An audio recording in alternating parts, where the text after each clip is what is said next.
Hi అండి, మీ రాజీ కిచెన్కి స్వాగతం. ఈరోజు రాజీ కిచెన్లో నోరూరించే ఆవకాయ పచ్చడి ఎలా చేయాలో నేను ఈ వీడియోలో చూపిస్తున్నాను. ఇది మా అమ్మ చేతి ఆవకాయ అండి. చాలా బాగుంటుంది. చాలా క్విక్గా మనం ఈ రెసిపీని చేసుకోవచ్చు. మీరు తప్పకుండా ఇది ట్రై చేసి ఎలా ఉందో చెప్పండి.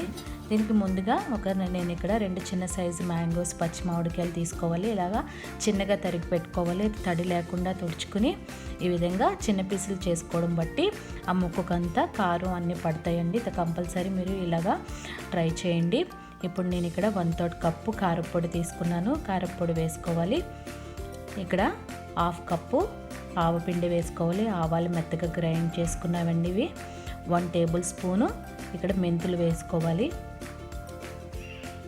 ఒక 4 చిన్నగా తరిగిన వెల్లుల్లి రెబ్బలు వేసుకోండి. ఇక్కడ ఈ విధంగా చిన్నగా తరిగి వెల్లుల్లి రెబ్బలు. 1/2 కప్పు నువ్వుల నూనె వేసుకోవాలి ఇక్కడ, ఎందుకంటే కంపల్సరీ నువ్వుల నూనె వేసుకుంటేనే ఆవకాయ పచ్చడి టేస్ట్ వస్తుందండి. ఇప్పుడు తగినంత ఉప్పు కూడా వేసుకుని దీనికి బాగా కలుపుకోండి. ముక్కలకంతా ఉప్పు, కారం, నూనె అన్ని పౌడర్స్ కలిసేటట్టు ఈ విధంగా కలుపుకోవాలి. ఇది మా అమ్మ చేతి ఆవకాయ అండి. ఇది చాలా ఇన్స్టెంట్గా మనం చేసేసుకోవచ్చు. ఒక 2 మ్యాంగోస్ ఉంటే చాలండి.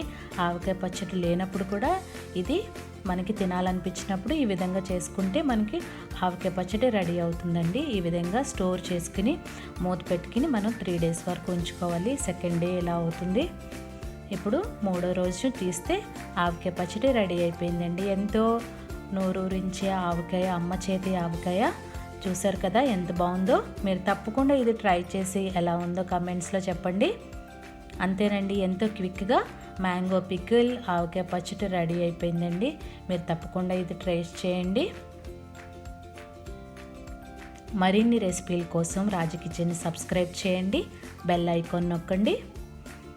Thank you all.